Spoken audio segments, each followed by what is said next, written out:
Dele para adelante. Bueno, Sí, dele avance. para Dele para adelante que dele para adelante que el fin de semana.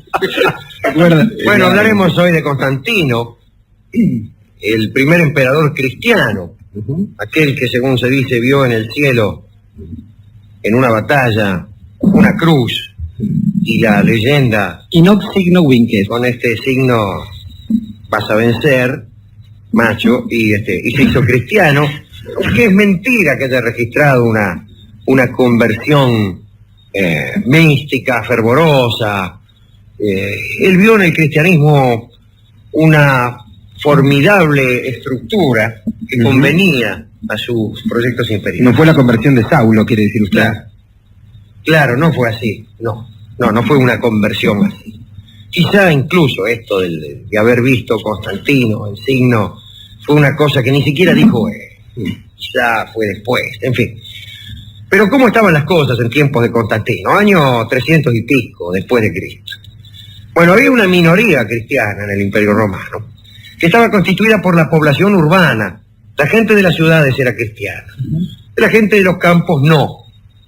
En aquel tiempo no había esta característica del mundo de hoy en que la mayoría de la población es urbana. Era al revés. La mayoría de la población vivía en los campos o en poblaciones muy pequeñas.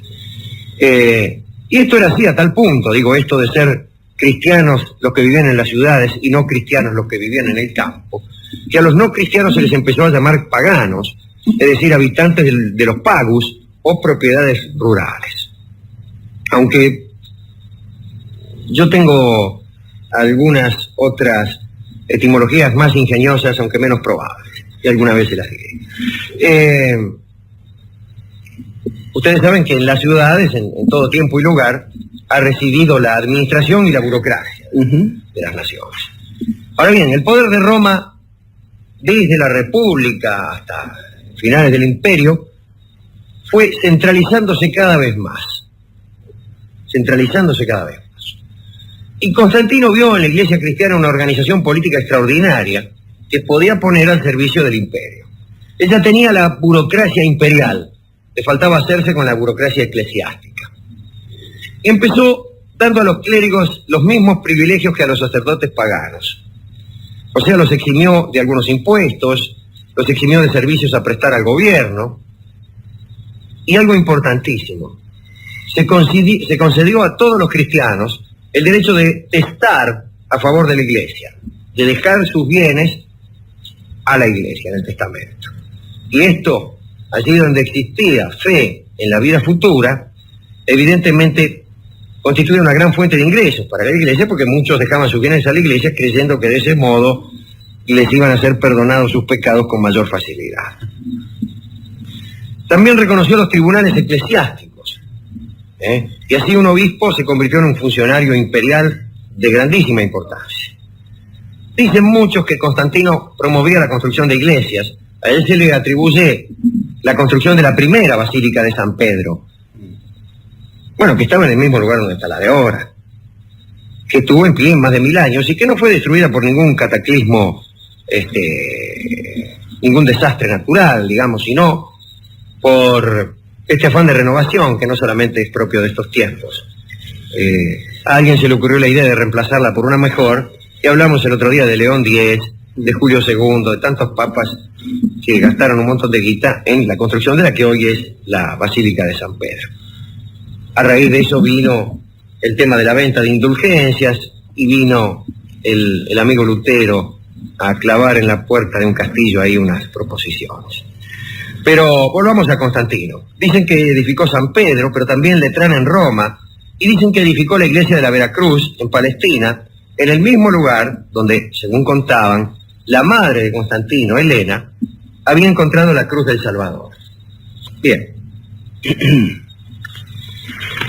Pero dicen también que en Jerusalén había hecho levantar la iglesia del Santo Sepulcro, y que en el Monte Olivete la de la Ascensión, y en Belén la de la Natividad. Pero bien puede ser que hayan sido las propias iglesias las que hayan atribuido a Constantino su fundación para darse dique. No es lo mismo haber sido fundado por Constantino que, por ejemplo, por Juan de los Palotes. Con Constantino empieza entonces a funcionar una gigantesca maquinaria imperial apoyada por la burocracia de la Iglesia. Pero de vez en cuando se venía a estropear el funcionamiento aceitado de esta máquina con unas piedrecitas a las que podríamos llamar herejías, y que molestaban mucho. Para Constantino, los problemas de herejía no eran tan interesantes desde el punto de vista religioso como en su aspecto político. Aquí, acerca de las herejías, hay que decir que el pensamiento griego, y particularmente el pensamiento alejandrino, tan proclive a las consideraciones, iba a decir bizantinas, pero íbamos a incurrir en un anacronismo, tan posible a estas consideraciones demasiado meticulosas, ávidas de minucias, llenas de controversias por detalle, y qué sé yo, estuvo en auge como nunca en la historia del mundo en esa época. Pues cada vez que uno se ponía a pensar, no hacía otra cosa que fundar una herejía. Y Constantino no tomó partido en ese sentido, pero le interesó desde el punto de vista político. En el año 313, el mismo del pseudo-edicto de Milán, había unos tipos llamados los donatistas, que eran una especie de integristas avant-la-garde, que habían provocado unos disturbios, ¿no? Ellos decían que durante las persecuciones se habían aguantado piola y habían sostenido su fe contra viento y marea, mientras que otros más débiles, más acomodaticios, habían abjurado, habían fingido no ser cristianos, etcétera, etcétera. Bueno, entonces los donatistas se habían enojado un poco y se habían separado del obispo de Cartago y habían formado una iglesia aparte. Ahí interviene Constantino. Y en el año 320 es donde aparece una piedra muy considerable para estropear el funcionamiento de la maquinaria imperial. Surge una discusión feroz justamente en Alejandría, entre un sacerdote, ni siquiera era obispo, sacerdote, se llamaba Arrio, y un obispo patriarca que era Alejandro.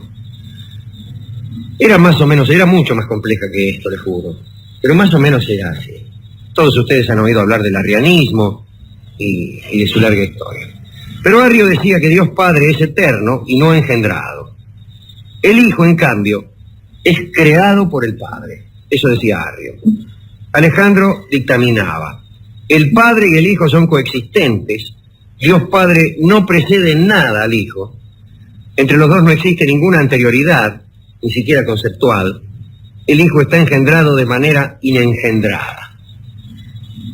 Arrio contestaba: esas palabras son heréticas. Si el Hijo existe eternamente, si no tiene principio, no es el engendrado, hijo del inengendrado. Entonces hay dos inengendrados. Es decir, hay dos dioses, decía Arrio. Esta manera de pensar de Arrio niega la consustancialidad y en cierto modo también la divinidad de Cristo.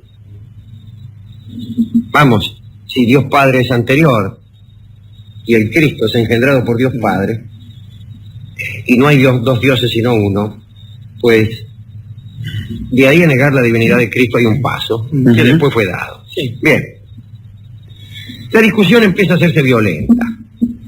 Es posible que se hubieran podido entender, pero no solamente había cuestiones teológicas aquí, sino políticas. Y además había encono. Los partidarios de Arrio acentuaban las divergencias. Ahí estaba Eusebio de Nicomedia y el otro Eusebio de Cesarea, que Cesarea era una ciudad de Palestina, marítima, ¿no? Era el puerto marítimo donde se abastecían de pescado en Jerusalén. Los que querían pescado fresco lo mandaban a pescado de mar, ¿no? Lo mandaban pescar a Cesarea y se lo traían rajando a los poderosos a Jerusalén. Así dicen que hacía Poncio Pilato, que se hacía traer pescado fresco de Cesarea. Este Eusebio de Cesarea era discípulo de Orígenes, que ustedes saben, tuvo la mala idea de castrarse, mitad para preservar su castidad. Sí, es una manera muy dolorosa de preservar la castidad. Casi tan dolorosa como la otra. Bien. Constantino, que era un político, les escribió a los dos, a Arrio y a Alejandro, le dijo: che, escúchenme, ¿no es cierto? Firmado Constantino. Así era la... Sí, porque no tenía mucha facilidad de palabra. Les dijo en realidad: devolvedme la tranquilidad. Él creyó que estas discusiones eran como las discusiones paganas. Él era un pagano. Después se hizo cristiano, quizá por conveniencia, pero él era básicamente un pagano. Tenía el marote de un pagano. Y le parecía que estas discusiones eran como aquellas polémicas de café acerca de si Hermes, o si Zeus, o si este o el otro, que eran cuestiones más bien poéticas que otra cosa. Bueno, acá no. Esto era una cosa de que te mato y me matás. Bueno, las exhortaciones de... Voy a decirlo de nuevo. Sí. Las exhortaciones de Constantino fueron vanas. Y entonces envió a Alejandría a un obispo de considerable habilidad, que era Ocio, nacido en Córdoba. No en Córdoba, aquí en la Argentina, pero sí en otra Córdoba, en España. Digamos, mandó a un compatriota. Sí. Ocio vio y dijo, mire, jefe, aquí hay que tomar medidas tajantes, pues estos tipos se van a arrancar el marote. Y Constantino convocó a un concilio. Por primera vez iba a haber una asamblea de obispos de carácter mundial. Había habido sínodos, reuniones, pero siempre de carácter pequeño, de restringida amplitud geográfica, etc. Ahora esta era la primera vez que venían obispos de todo el mundo. Y pues se reúnen. La única persona capaz de convocar esa clase de reunión era el emperador. Constantino lo hizo en realidad para mantener la paz. Pero en esta decisión se inicia para la Iglesia una era que se llama constantiniana o triunfalista y que no termina hasta 1962 con el Concilio Vaticano II.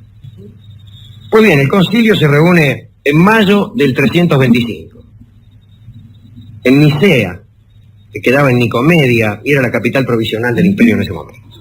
Multitud de obispos, se usan transportes oficiales, mayoría eran asiáticos, lo digo de nuevo, asiáticos. De las regiones latinas había 5 obispos y había también 2 representantes, 2 sacerdotes, no eran obispos, representantes del Papa Silvestre de Roma. Hubo fiesta, asado, todas esas cosas. Y Constantino se metía en la reunión. Se metía el tipo, che, ¿qué dice? Participaba. No se sabe lo que decía porque no se conservan las actas del Concilio de Nicea, si es que actas hubo. No se tenía, lo hemos dicho muchas veces aquí, ese prurito por la exactitud o por la conservación de las palabras. No se le ocurría a nadie eso. Hay, sin embargo, una vida de Constantino, un libro llamado Vida de Constantino, del pseudo Eusebio, que habla del carácter moderador de la presencia de Constantino ahí, en ese entrevero. Arrio no fue, y no fue porque no era obispo. Pero muchos de los obispos que había ahí eran partidarios de Arrio. Estaba Eusebio de Cesarea ya nombrado, que propuso una fórmula contemporizadora en vista de que quizá eran minoría los arrianos, y no le gustó a nadie eso. Y entonces aparece el héroe del concilio de Nicea, que es Ocio, el cordobés, que introduce estos términos que los que han estudiado teología conocen, ¿no? Homoousion, consustancial, todas estas cosas. Hablaba en latín y hablaba en griego, lengua que el emperador conocía mal. Constantino hablaba muy buen latín y muy mal griego. Esto es el teleclic de la historia. Y tenía una ventaja, no era tan sutil como los orientales. Por eso le gustaba mucho a Constantino. Un tipo más llano. Los orientales se perdían en circunloquios, en perífrasis y en cosas por el estilo. Y propone una fórmula, Ocio, que es la que hoy todos conocemos. Es mucho más parecida a la de Alejandro que la de Arrio. La votan todos, los obispos menos 2. Gran aliado de Ocio fue el arcediano de Alejandría, Atanasio, que tomaría luego parte importantísima en la lucha contra los arrianos. Y entonces el concilio dice, anatema, ¿cómo le va, Ana? Sí. Anatema a los que profesan que Cristo hubo un tiempo en que no existió. Y esos eran los arrianos. Si Cristo fue engendrado, hubo un momento, un tiempo, en que Cristo no existió. O los que profesan que fue sacado de la nada o que procede de otra hipostasis. O bien que el Hijo de Dios era cambiable y mudable. Bueno, excomunión para Arrio. Y aquí Constantino agrega y por primera vez, la pena temporal de herejía. Era la primera vez que un gobierno cristiano, y además era el primer gobierno cristiano que había existido, se atribuía el derecho de castigar a los herejes, ¿no? Sentando un precedente absolutamente nefasto. Arreglaron con los donatistas, cuyo problema no era muy grande, y sentaron 20 cánones o reglas disciplinarias. Quiero contarles uno de ellos, cuya ambigua redacción da lugar a la creación o a la erección en ley de la antigua costumbre que declara que el obispo de Alejandría tiene los mismos privilegios de jurisdicción en Egipto que los que tiene el obispo de Roma en Italia. Y este no es otro que el origen de las iglesias autocéfalas actuales, cismáticas. Por este canon establecido en el 325 por el Concilio de Nicea, nace la separación de las iglesias autárquicas de Oriente, ¿no? Por ejemplo, la ortodoxa. Constantino se puso muy contento, dijo, casi todos los proyectos del diablo fueron aniquilados en este concilio, y se puso a hacer lo que a él le interesaba, que no era él. ¿Qué le importaba a él, a Arrio, y a Alejandro, y a Atanasio, y esta clase de discusiones? Él lo que quería era crear una gran ciudad, una nueva capital en el Oriente. Una capital a la que él pensaba llamar Nueva Roma, a la que sus seguidores llamaron Constantinopla, a la que después cambiaron el nombre y devino en Bizancio, y la que ahora se llama Estambul.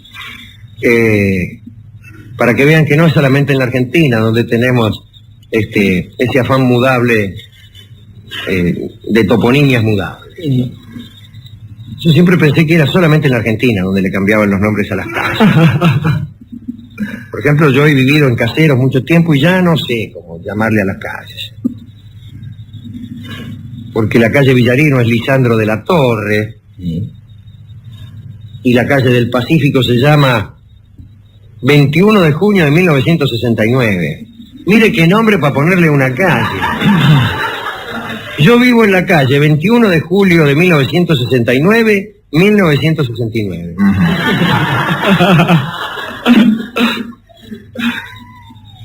Sepan ustedes que el 21 de junio de 1969 fue el día en que el hombre pisó la luna por primera vez.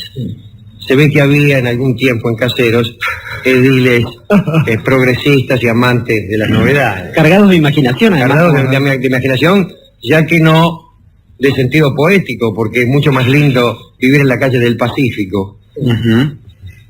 Es un bello nombre, sí, que no en la impresentable calle 21 de julio de 1969.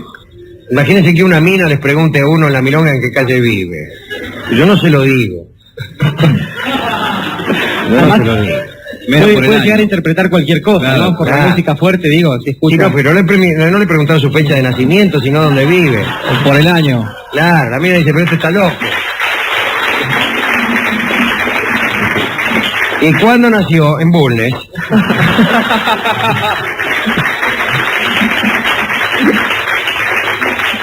Bueno, pero ¿a quién dedicar esta recordación del burócrata Constantino, de los oportunos milagros a los que asistió, del oportuno o inoportuno concilio al que convocó, etcétera? Resulta difícil. Es un tema árido y munícipe este que hemos tratado hoy, porque casi no tiene la extravagancia que suelen tener los temas que aquí tratamos. No aparecen doncellas de la nada, ni aparecen reyes locos. No, aquí es un burócrata que sabe lo que quiere. Yo creo que, Alejandro, es menester decir en este momento que quizás esa especie de falta de héroes o heroínas para buscar en términos de dedicandos facilita otras cosas. Y en principio la cosa que facilita es esta: recordar que, qué sé yo, casi diariamente, cuando alguna persona trata de buscar problemas o malentendidos que deriven de esta historia de Occidente, como fue la fundación del catolicismo, se las agarran con la Santa Madre Iglesia. Y entonces ahí empieza una grave confusión, que es la de confundir una institución y una serie de ideas que conlleva esta institución con aquella otra cosa que quizás es mucho, no quizás, seguramente es mucho más pura porque es la que funda la institución.